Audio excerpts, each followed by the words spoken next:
नेपाल में भारत के पूर्व राजदूत रंजीत रे हमारे साथ हैं। इन्होंने काठमांडू डिलेमा भी लिखी है जिसमें नेपाल की सियासत का जिक्र है। हमारे साथ खास तौर पे बातचीत करने के लिए नेपाल में जो मौजूदा स्थिति है, मौजूदा संकट है, रंजीत रे साहब न्यूज 18 इंडिया से बातचीत करने के लिए बहुत बहुत धन्यवाद। क्यों हुआ ये? देखिए, इसके बहुत सारे कारण हैं। जो इमीडिएट कारण था वो ये था कि जो सोशल मीडिया ऐप्स हैं, जो स्पेशली जो यंग लोगों के लिए बहुत लोकप्रिय हैं, उनकी लाइफ उस पर रिवॉल्व करती है, उनकी लाइवलीहुड्स, मतलब उसको पैसे कमाने का भी एक ज़रिया है। नेपाल के इतने लोग विदेशों में रहते हैं, तो ये ऐप्स बंद कर दिए गए। और इसलिए बंद किए गए कि ये जो कंपनीज जो ये ऐप्स चलाती हैं वो रजिस्टर नहीं कर रही थी नेपाल के साथ। तो ये बहुत एक हाई हैंडेड सा अप्रोच था। मुझे लगता है कि इसमें कोई मिडिल पाथ निकालना चाहिए था कंपनी से बातचीत करके। तो जब ये ऐप्स बंद करे तो बहुत जनता में आक्रोश हुआ, और ख़ास तौर जो जेन जी जो कहते हैं हम लोग, 15 से 30 साल के जो नवयुवक हैं, युवा हैं, बहुत आक्रोश हुआ। तो ये तो एक बड़ा इमीडिएट कॉज था। बट ये जो एक वहाँ पे निराशा है, एक जो सरकार के प्रति और सरकारी लीडर्स के प्रति आक्रोश है, ये काफ़ी दिनों से चल रहा है। और इसकी कई वजह हैं। एक तो वजह ये है कि वहाँ करप्शन का इशू बहुत बड़ा है, और जो है पॉलिटिकल लीडर, जो बड़े बड़े नेता भी करप्शन में इन्वॉल्व हैं, और उसमें इन्वेस्टिगेशन नहीं होता, कोई भी चार्जशीट नहीं होती, कोई जेल नहीं जाता। तो एक तो ये था। दूसरा ये भी था कि इनके जो परिवार वगैरह हैं, जो यंग बच्चे हैं, उनको नेपो किड्स कहा जाता है। ये लोग बड़ा फ्लैशी लाइफस्टाइल जीते हैं और सब इंस्टाग्राम और सोशल मीडिया में दिखाते हैं। तो उससे बाकी जो जनता है, जो बहुत परिश्रम कर रही है, मेहनत कर रही है रोजी रोटी कमाने के लिए, उसका भी एक काफ़ी इम्पैक्ट पड़ा कि देखिए ये लोग सब करप्ट लोग हैं और इनके परिवार इस तरह रह रहे हैं और ये दिखा रहे हैं, और ये गलत है। तो ये दूसरा रीज़न था।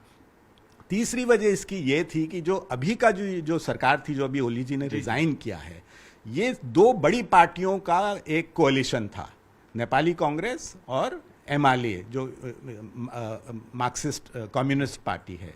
और इस पे जो लोगों में एक संदेह था वो ये था कि इतना अनयूजुअल कोalition जो है, जैसे अगर इंडिया में भाजपा और कांग्रेस मिल जाए, तो इस तरह का कोalition क्यों हुआ। और लोगों की शंका ये थी कि ये इसलिए हुआ क्योंकि कुछ करप्शन इन्वेस्टिगेशन हो रहे थे बड़े बड़े नेताओं के ऊपर, जो इन दोनों पार्टीज के थे।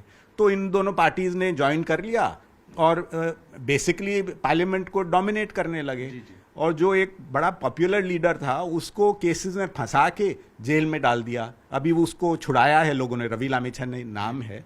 तो मुझे लगता है कि ये सारे कारण थे जिसके वजह से धीरे धीरे धीरे ये बढ़ रहा था बहुत आक्रोश। और लोगों को ये था कि हमारी सरकार कुछ कर ही नहीं रही है, लोगों की चिंता जो है उसको समझ नहीं रही है, उस पर एक्शन नहीं ले रही है, बिल्कुल हाई हैंडेड तरीके से व्यवहार कर रही है जनता के प्रति। तो ये सारी चीज़ें, और जब ये जो इंसिडेंट हुआ सोशल मीडिया का, उसकी वजह से ये बहुत बड़ा वहाँ पे प्रदर्शन हुआ। लेकिन एक सवाल उठता है, कोई राजनीतिक दल इसके पीछे नहीं था, और इस तरह से तमाम राजनीतिक प्रतिष्ठान, सरकारी प्रतिष्ठान, संसद भवन, मीडिया संस्थानों की बिल्डिंगों को जलाना, तो ये इमीडिएट प्रोटेस्ट का नतीजा था या पीछे से किसी का हाथ था? मुझे लगता है कि ये जो पहले दिन का जो पीसफुल प्रोटेस्ट था, उसमें जो गोली चली पुलिस की तरफ से, 19 बच्चे उसमें शहीद हुए। मैंने फोटो देखी हैं, स्कूल यूनिफॉर्म में बच्चे 15-16 साल के, उनके सिर में गोली लगी है और खून से लथपथ। तो मुझे लगता है इसका इतना बड़ा वहाँ पे इसका रिएक्शन हुआ, लोग इतना ज़्यादा उत्तेजित हुए, नाराज़ हुए, फ्यूरियस रिएक्शन। तो ये जो आगजनी कल हुई है, मुझे लगता है कि ये इस वजह से हुई है। और देखिए, ये पूरे नेपाल में हुआ है, ऐसा नहीं कि कुल काठमांडू में है। तो इस तरह का कोऑर्डिनेटेड कोई बाहर से कुछ कर रहा है, मुझे तो नहीं लगता। मुझे लगता है कि ये जो है लार्जली होम ग्रोन है।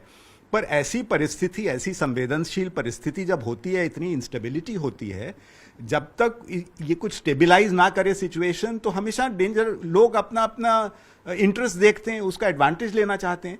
तो अभी जो है नेपाल एक बहुत संवेदनशील परिस्थिति से गुजर रहा है, और इसको अभी स्टेबिलाइज करने का मुझे लगता है कि सबसे बड़ा प्रयास ये है। और प्रॉब्लम क्या है कि अब ओली जी ने तो रिजाइन कर दिया है, तो कोई सरकार नहीं है, तो बेसिकली राष्ट्रपति जी हैं और उनके जो सेनाध्यक्ष वो हैं, और वो लोग अब बातचीत का प्रयास कर रहे हैं, जो जेनजी के रिप्रेजेंटेटिव्स हैं, कि अब आगे किस तरह सिचुएशन का निपटारा किया जाए, कैसे नेपाल आगे बढ़े।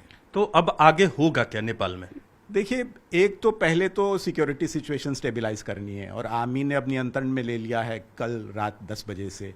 मुझे लगता है अगर थोड़ा पहले नियंत्रण में लेते तो जो जितनी ये जो आगजनी हुई है सरकारी बिल्डिंग्स की, सुप्रीम कोर्ट की, पार्लियामेंट की, राष्ट्रपति भवन की, शायद इतनी ज़्यादा ना हो पाती। एनीवे, आर्मी ने अब कंट्रोल लिया है कल रात 10 बजे से, और राष्ट्रपति जी और आर्मी चीफ दोनों ने आह्वान किया है जेनजी को कि अब आइए हमारे पास, हम बातचीत करते हैं कि किस तरह की अब अंतरिम सरकार बनेगी, कैसे देश आगे आगे जाएगा।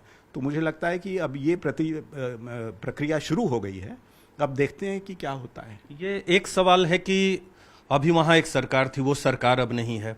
बीच बीच में ये भी चर्चाएं चली, खूब चली, कि राजशाही को दोबारा से वापस भी बहुत सारे लोग लाना चाहते हैं, क्योंकि जो उम्मीदें थीं जनतंत्र आने के बाद, धर्मनिरपेक्षता के बाद, हिंदू राष्ट्र से मौजूदा व्यवस्था में आने के बाद, तो उसको भी वापस लाने की मांग बहुत लोग करते हैं। तो आने वाले वक्त में नेपाल में क्या होगा? क्या मौजूदा व्यवस्था ही चलेगी, उसी में कोई नई सरकार आएगी, या राजशाही की तरफ भी नेपाल बढ़ सकता है? देखिए, मैं ये नहीं समझता कि राजशाही का बहुत बड़ा सपोर्ट है। सपोर्ट जरूर है, और जो सपोर्ट बढ़ा है थोड़ा, खासतौर युवा पुश्ता में, वो इसलिए बढ़ा है क्योंकि जो पार्लियामेंट्री पार्टीज थी, जो पॉलिटिकल पार्टीज थी, उनके प्रति आक्रोश बहुत ज्यादा था कि कोई विकास नहीं हो रहा है, सारे नेपाल के युवा जो हैं विदेशों में जा रहे हैं, खाड़ी मुल्क में जा रहे हैं, बड़ी डिफिकल्ट परिस्थिति में वहाँ काम कर रहे हैं, तो उससे भी रिलेटेड है। तो अब जो है दो चीजें हैं इसमें। आक्रोश जो जनता का है वो लीडरशिप के प्रति है, और ये फीलिंग है कि लीडरशिप ने डिलीवर नहीं किया है, विकास नहीं हुई है, जॉब्स नहीं मिले हैं। तो कुछ लोग इसको अगर संविधान की जो का ढांचा है उससे जोड़ेंगे तो उनको लगेगा कि देखिए इस संविधान में प्रॉब्लम है। तो अभी बहुत नाजुक स्थिति है, अभी भी इस पे कुछ कहना इतना आसानी से संभव नहीं है। पर मैं केवल इतना कहना चाहता हूं कि जो 2015 का संविधान बना, जिसमें फेडरलिज्म और रिपब्लिकनिज्म, ये सब चीजें जो आई, प्रोपोर्शनल रिप्रेजेंटेशन, इंक्लूजन, ये संविधान 10 साल की माओइस्ट इंसर्जेंसी, जिसमें 15-17 हजार लोग की मौत हुई, और बहुत विशाल मधेसी आंदोलनों के बाद बना है। तो ये एक समावेशी संविधान है, और जो इश्यूज इसमें हैं, जो समावेशी इश्यूज हैं, उनको दोबारा खोलना,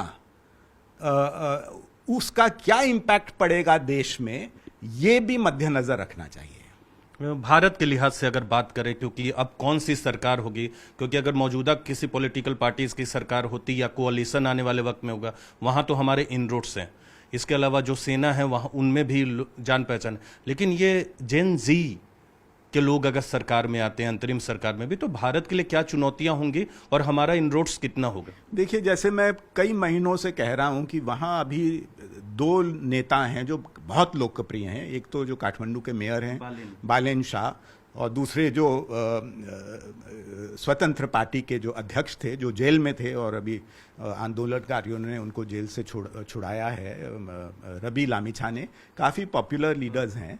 और ऐसा नहीं है कि हम लोगों का कनेक्शन, हमारा जो भारत का जो रिलेशनशिप नेपाल के साथ है बहुत प्रगाढ़ है और बहुत डाइवर्स है, और हर पॉलिटिकल फोर्स से भारत का संबंध है। तो सबके साथ हमारा अच्छा रिलेशनशिप है। तो भारत की तरफ से मुझे जो लगता है 2-3 चीज़ें, एक, हम लोग हमेशा चाहेंगे कि स्थायित्व हो नेपाल में, ओपन बॉर्डर है तो भारत के हित में भी है अगर नेपाल में स्थायित्व हो। दूसरा, नेपाल में भारत ने हमेशा जन आकांक्षाओं का समर्थन किया है। आप हिस्टोरिकली देखेंगे, जो लोग चाहते हैं उसका हमेशा समर्थन किया है। तो मुझे लगता है कि यही नीति हमारी आगे भी चलेगी। और अभी प्रधानमंत्री जी ने स्टेटमेंट भी दिया है कल की मीटिंग के बाद इस सिचुएशन के बारे में। तो ये भी मुझे लगता है कि बहुत इम्पोर्टेंट चीज़ है। और तीसरा, नेपाल के जो भी नेता होंगे, भारत उनके साथ काम करेगा हमेशा। और नेपाल के नेताओं के लिए भी भारत के साथ काम करना बहुत ज़रूरी है, क्योंकि भारत उनका एक बहुत प्रगाढ़ और बहुत महत्वपूर्ण पड़ोसी है। और हमेशा हमारी दोनों सरकारों को आपस में मिल के बैठ के बातचीत करके आगे बढ़ाना है अपना रिलेशन। ये तो चाहत हो गई इंडिया की, लेकिन मौजूदा जो स्थिति है उसमें हमारी चुनौतियां क्या है? क्योंकि हमारे लोग भी आते जाते रहते हैं, वहाँ लोग भी हैं। देखिए, सबसे बड़ी चुनौती अभी सिक्योरिटी की है, तो वहाँ पे हमारे कुछ टूरिस्ट वगैरह भी अभी फंसे हुए हैं, तो मुझे पक्का पता है कि हमारी सरकार इसमें कदम उठा रही होगी। तो अभी का इमीडिएट इशू जो है वो है सुरक्षा का इशू, और वहाँ पे थोड़ा सिचुएशन स्टेबलाइज हो, और वो ही भारत के भी हित में है। एक अंतिम सवाल करूंगा आपसे कि बार बार ये सवाल होता है, इस तरह के प्रोटेस्ट होते हैं जैसे बांग्लादेश में हुआ, नेपाल में भी उसी तरह का हुआ, फर्क हो सकता है दोनों के प्रोटेस्ट के कैरेक्टर में, लेकिन एक सवाल बार बार उठता है कि क्या किसी तीसरे देश का हाथ इसमें था, कोई बाहरी ताकतों का हाथ था? आप वहां रहे हैं, आप बेहतर जानते हैं नेपाल के समाज को, नेपाल के सिस्टम को, तो क्या ऐसा लगता है कि कोई थर्ड देश का या किसी बाहरी ताकत का हाथ रहा हो? देखिए, मुझे जो लगता है आजकल ये सोशल मीडिया का जमाना है, युवा पुश्ता पूरी दुनिया में सोशल मीडिया पे निर्भर है। सोशल मीडिया एक बहुत पावरफुल मोबिलाइजेशन टूल भी है। तो अब जो है अपना जो आक्रोश है, जो गुस्सा है, सोशल मीडिया के थ्रू युवा पुश्ता बहुत आसानी से दर्शा भी सकता है। तो एक तो जो लीडरशिप का कनेक्ट होना चाहिए जनता के साथ, लीडरशिप को पता होना चाहिए कि जनता क्या सोच रही है, बहुत जरूरी है। क्योंकि अगर डिस्कनेक्ट हो जाता है आपका, अगर लीडर जो है बहुत एरोगेंट हो या कुछ हो और जनता की आवाज नहीं सुनेगा, तो इस तरह की परिस्थिति उत्पन्न होती है। जो नेपाल में हमने ऐसी भयावह परिस्थिति जहां पॉलिटिकल लीडर्स को लिंच किया गया, पिटाई की गई। तो फंडामेंटल इशू जो है वो नेपाल का है कि नेपाल के युवा पुश्ता में इतना आक्रोश है। तो मुझे लगता है कि फंडामेंटली जो हो रहा है नेपाल में वो होम ग्रोन इशू है। पर जैसे मैंने पहले कहा, जब इस तरह की इंस्टेबिलिटी फैलती है तो बाहरी शक्तियां इसमें, मैं ये नहीं जरूर कह रहा कि बाहरी राष्ट्र हो, बट बाहरी शक्तियां भी, जैसे हमने देखा है, देखिए 2-3 दशक पहले किस तरह की परिस्थिति थी नेपाल में, हमारा ओपन बॉर्डर था, कितनी दिक्कतें होती थी।